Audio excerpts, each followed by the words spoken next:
And welcome back, everyone. Welcome back to the final series of the broadcast. We just wrapped up with two ZVPs in Reynor versus Skillous and Rogue versus MaxPax. Now we're here with Rogue versus Reynor in a ZVZ. Now we have confirmation Rogue can no longer make it out of the group. He had to win his series previously against MaxPax, so Rogue, he is not able to make it out of the group. Likewise, neither is Skillous. Regardless of the scores, it is going to be Reynor and MaxPax making it out of Group B, but the standings are still up in the air. If Rogue wins this series 2-0, then MaxPax is going to be coming out in first place and Reynor in second. If Reynor is able to win this series, then it'll be Reynor in first and MaxPax in second. So there is still a little bit of variance available here, depending on how on whether who wins and who loses, depending on whether or not Reynor comes in first or second in this group. So there is still something on the line here. Still something on the line. It is unfortunate though that Rogue cannot make it out of the group, but here we go. We're getting into game number 1. And in the top left-hand corner, we have Reynor for Basilisk. In the bottom right, we have Rogue for Team Falcons. And of course, why did I think it was going to be a ZVZ? Of course, what was I thinking? If you're in the chat, predictions are open. Place your bets on who you think will take the series. Best of luck in the chat. Reynor does often avoid ZVZ. Basically, it's kind of like Clem. If you recall, Clem's weakest matchup is TVT, so Clem, he doesn't play TVT, he plays PvT instead. Similarly, Reynor, he does often avoid ZVZ and he plays PvZ instead as well. Ooh. So again, this makes sense. Does make sense. Let's go, Bobby, let's go. As we embrace a final Protoss versus Zerg matchup. So best of luck in the chat. Coming into this, I do favor Reynor in this matchup. I'm not gonna lie. Again, Reynor, his Protoss is actually quite good. It's quite strong. It's terrifying actually. And I do think, especially with Rogue's playstyle being a little bit more, what's the best way of putting it? Being predictable, that's it. Because Rogue's playstyle is a little bit more predictable, I think that does benefit a player like Reynor, who more or less is a little bit less flexible in this matchup. But if he knows what his opponent is up to, then he can, of course, respond in kind and embrace kind of the mid to late game. We've seen Reynor more often than not does go for that kind of style, go into like Sky Toss whenever he can. But more often than not, open standard. Doesn't really play too much with Glaive Adepts, for example. But let's go. Let us go.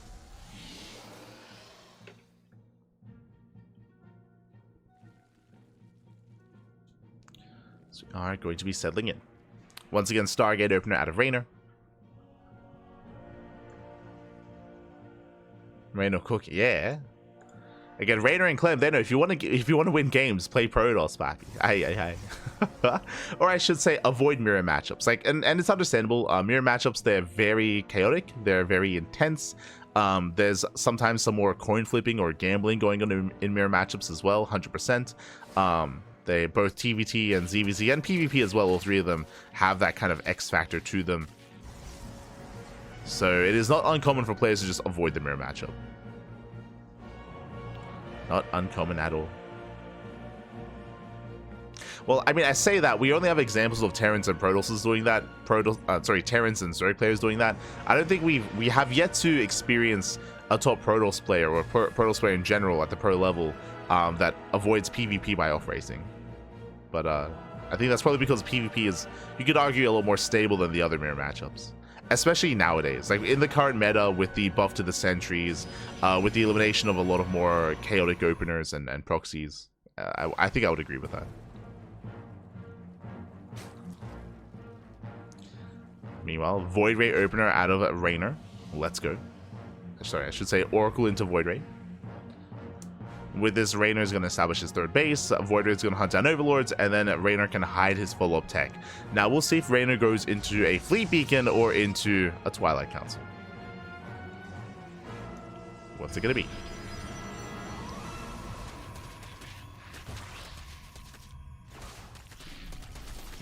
It's going to be Lings to get zoned away.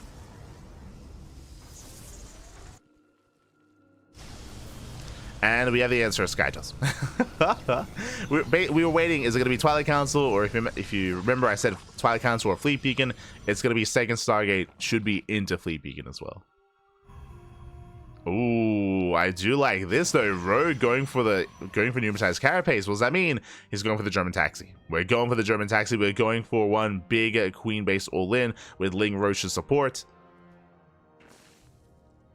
As Overlord speed is typically not researched, just the scouts. Yeah, Lings are amassing. Rogue, he's not droning. Rogue, he's at 41 workers. Here come the Jumper Lords. Here comes the all-in. And Reynor, he's getting caught with his pants down. Again, Reynor is cutting corners, trying to go into Massive Void Ray. Now is not the time. Now is not the time for Massive Void Ray because an all-in is coming, and Reynor, he is yet to really confirm. He doesn't know. Reynor, he doesn't know what's going on, and now is the time.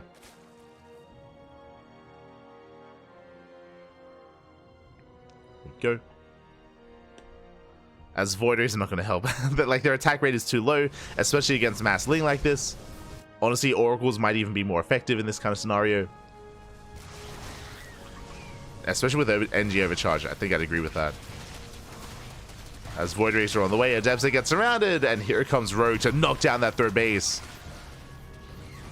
And to overwhelm Reynor. As the Queens have arrived as well, they're going to be dropped in. Yeah, they're going to be dropped in. They zone away the Oracle. And there's just nothing here. there's just nothing to defend. The pants were down, Papi. He was not ready for this at all. Void Rays are amassing, true, but I believe this expansion should go down. Oh, transfuse. Oh my god. A clutch transfuse. The micro as well. The pickup micro. Not quite there. One queen. Oh, the micro. Let's go. One queen goes down. The Void Rays, they will clean up all the queens, but the expansion should still fall. It should still fall. Now, what's important is... Oh, never mind. 140 tick actually picked up. Void Ray goes down. Lings, they're headed towards the natural. Now, we have seen a situation like this. Actually, we've seen a more extreme version. We have casted Protoss players lose their third, lose their natural as well, but survive on like 6 Void Rays, counterattack, and just end the game. Like, counterattack and just end the game then and there. So there is potential here as Reynor is being active with these Void Rays, and he's making more behind this. +1 air attack is on the way. Fleet Beacon as well. Like, the low queen count and the lack of lair is... Or the lack of anti-air is concerning here for Rogue. As he's making as many queens as possible. Carriers are on the way. Reynor, he's not out of this. Fun fact, Reynor actually is up in probes. He has better saturation, he's up in workers. May have lost the third base, but he has Skytos. If you remember, this kind of era of like Protoss players being on like 2 bases and killing like a 5 base Zerg, this was back in the Void Ray meta. This is back in like 2020, 2021, 2022, like this kind of era of StarCraft. Before you know, the arrival of Hero and kind of the Blink meta overtaking. Of course, that was also after the nerf to the Void Ray and after the nerf to Skytos. Yo, Void Ray openers were a dark time. That was like Void Ray openers into Mass Void Ray into Skytos. That was a dark time, Papi. Aye. That was back in the map pool of Death Aura, if you remember. Like Death Aura, Jagannatha.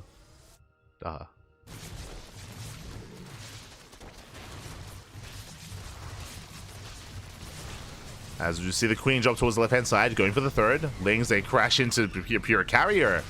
Lings go down. Third base is cancelled. Steps, they do evacuate.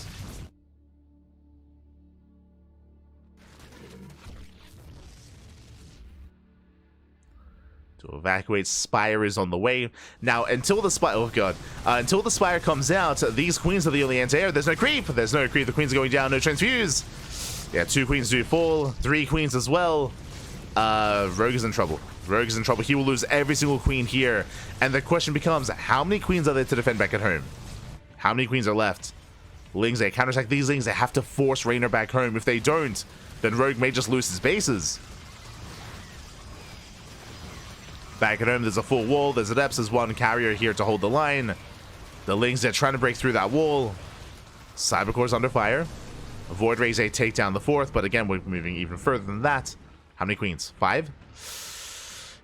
5 queens and 2 spores. Is that going to be enough? Plus transfuse. The spores are doing... the 1 spore goes down. The other as well. Queens are falling as well. Corruptors are on the way. Reynor, I think he's done it. Yeah, he has done it. GG gets called. There's the counterattack. And Reynor takes game number 1. GG. Whew. Yeah, we've seen plenty of games like that. Not in modern StarCraft, to be fair. Not in modern StarCraft. Again, this was much more meta. This was much more common back in the day. If you missed out on that kind of in that era of StarCraft, then you're very fortunate. But GG well played.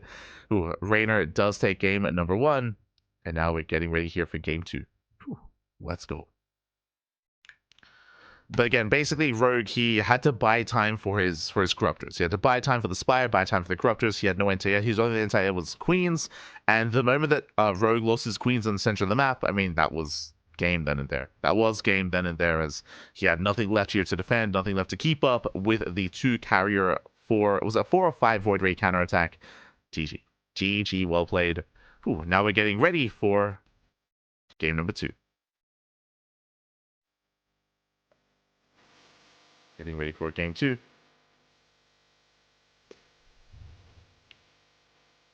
Do you feel like the Immortal nerf maybe goes a bit too far? Not at all. Something that maybe I failed to emphasize previously, but we still do see that Immortal Archon composition work very well in the current meta.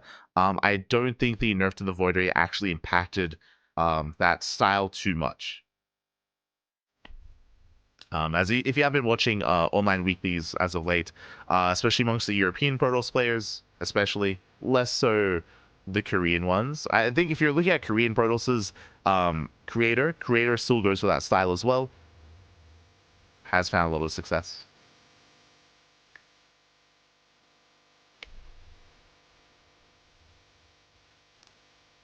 Here we go. We are getting into game number 2.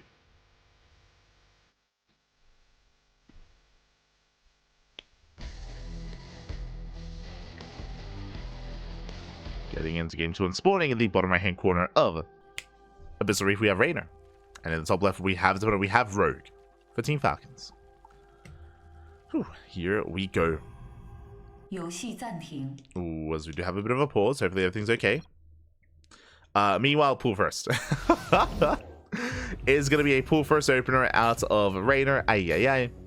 Unfortunately, a little bit of latency going on, and hopefully that does clear up. Hopefully that does recover. We're more than happy to just wait to embrace game number 2. But did open up pool first. Oh, sorry. For some reason, my brain said Reynor opened up pool first.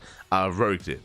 As, of course, Reynor's Protoss. So I saw Zerg player. My brain thought Reynor. Rogue did open pool first. So with this, Rogue may try to go for an early Roach Warren. This might be for a... I say that. I don't like the idea of a Roach Rush on this map. So we'll see. We'll see what Rogue goes for. As his expansion is going to be delayed. It's going to be denied. This was a 14 pool out of Rogue.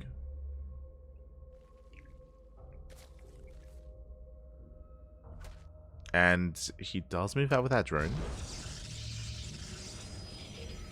He moves out with the drone. He's moving out across. I believe, is that the drone in the center of the map? Yeah, it is. Which means he might go for the proxy hatch. Okay, let's go. He's going for the hatch block here across the map instead. And we'll see if Rogue can actually break the defenses here of Reynor. We'll see if he can. As Lings, they move out across the map. Reynor does confirm. The pylon does finish. Ooh, he fully walls off, which means he forces the drone to rotate around the long way. Does go towards the right-hand side. And Reynor, he spots it. And the hatchery... No, the hatchery's being denied. Oh, no. This is not good. No. Rogue, he has a lot of minerals in the bank here, and things are looking a little bit bleak for Rogue. The hatch block was denied. Reynor, he fully walls off. There's going to be a hatchery in the main. It is a late proxy hatchery here for Rogue. And we'll see if he can still pull this off. We shall see. As Lings are going to be able to knock down that front door. Zealot almost gets surrounded. Second Zealot has arrived. Nice positioning here for Reynor. Lings gets turned away. Shield batteries in production.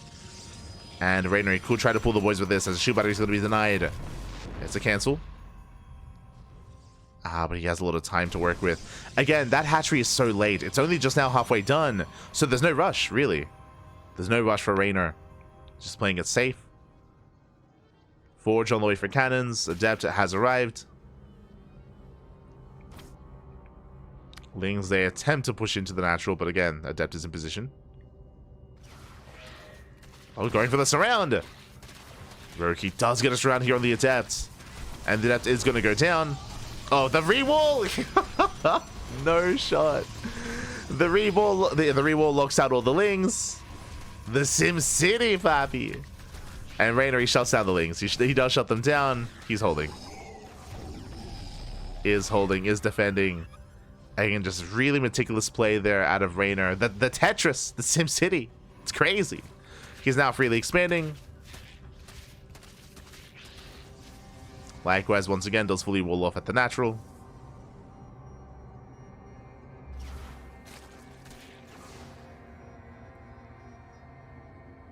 And we'll see if Rogue can... I mean, Rogue is down to 13 drones. Like, Rogue, he doesn't have an economy. Like, the reality here is that he needed more damage with this. He needed so much more damage. The Queen has arrived. The boys are being pulled. The shield battery is going to be coming into play here. He protects the shield battery, cleans up all the Lings. Shield battery may barely go down, but the Queen falls as well. And so I have most of the Lings. With that, Reynor still looking very comfortable. Yeah, the Lings have to be cancelled. And back at home, there's no saturation. There's no saturation for Rogue. He's on 15 drones. He's going for Ling speed, flooding Lings across the map.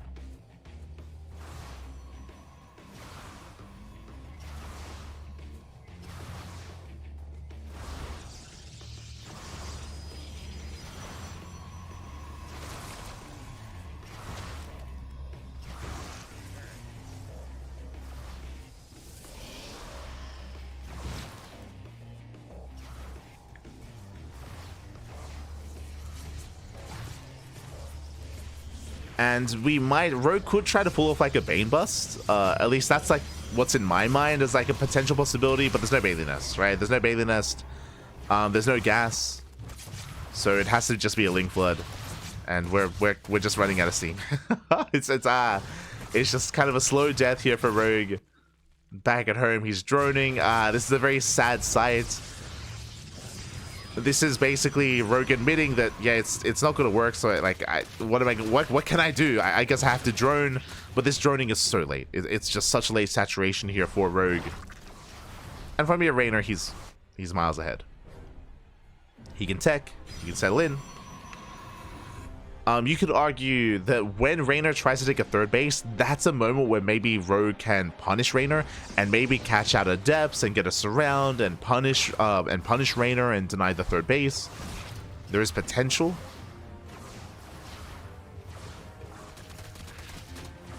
And maybe Rogue can settle for like a 2-base all-in. But like a lot of factors have to go well for Rogue. Like there's a lot that needs to go right for him. And some things are out of his control as well.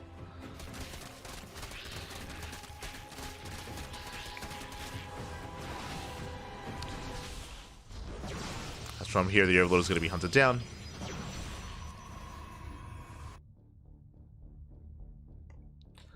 But if Reynor is overconfident, if he's too cavalier, then there's definitely opportunities.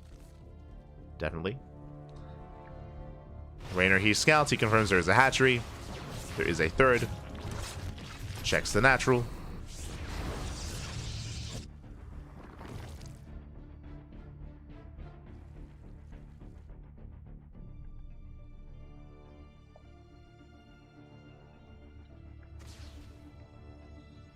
Who wins in ZVZ? Protoss. True, true. Who wins in TVT? Protoss. Yo, when they said TVT and ZVZ was unwinnable, they weren't lying. Kappa. From here, Reynor, he's going to be much more assertive. Twilight Council. Twilight Council follow-up. This could just be Glaives. We could just go into Glaive Adepts and just mass more Glaives and more Adepts and move out across the map. We just see that Rogue is going into Ling, into Pulse on Melee, into Mass Ling, into most likely Ling Hydra. There's a safety Roach Horn, thankfully, on the way, so we can work with Roaches to defend against the Adepts. As Adepts move out, they get surrounded. 1, 2 Adepts go down. Commit to the Shade Oracles, they come in to support.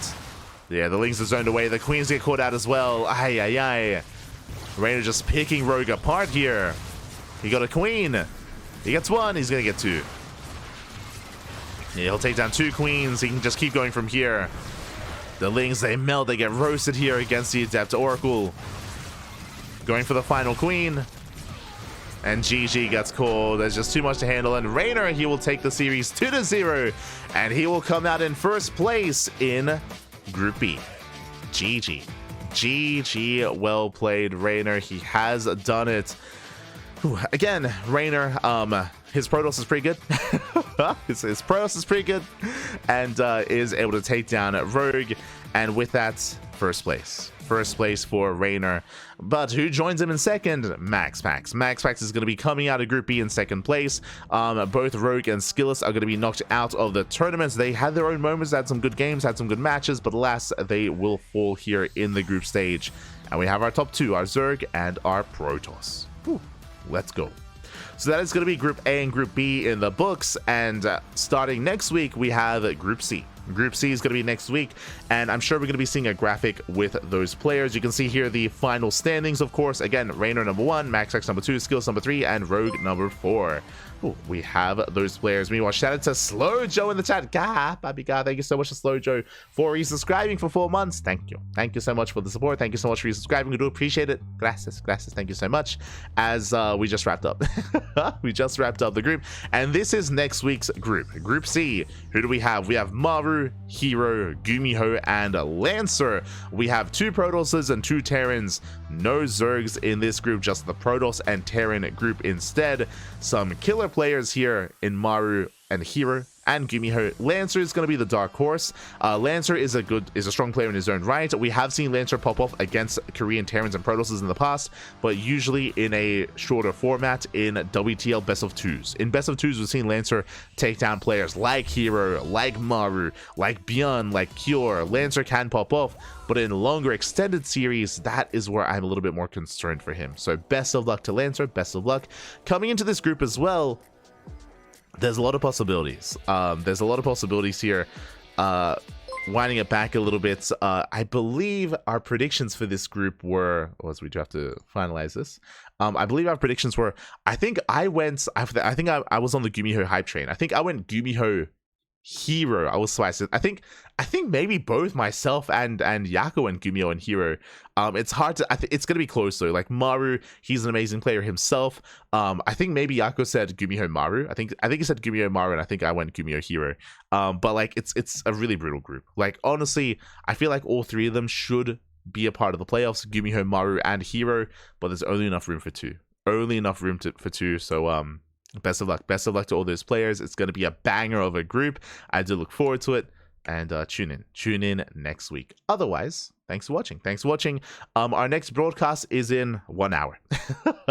In 1 hour's time, we are going to be live with Fire Grow Cup, the playoffs of Fire Grow Cup. It's going to be amazing. It's going to be beautiful. So do tune in to that. It's going to be a banger of a time, don't get me wrong. And we're going to be featuring, I believe, Strange versus... Ooh, is it Strange versus Replicant? I'll have to double check. No, I think it's Strange versus Milky Cow. That's it. We're going to be starting things off with Strange versus Milky Cow. So that's going to be our first round into the semifinals, into the semis, then into the grand finals as well. So that is our plan here for the remainder of the night. The stream is going to go down. I have to turn on a delay as well. I have to set up all the overlays, and we'll be back in 1 hour. So see you then. See you then. Otherwise, thanks for watching. Thanks for watching. And you can follow us on Twitter, Facebook, Instagram, YouTube, and Discord. Otherwise, we'll see you guys next time. See you next time, Papi. See you next time.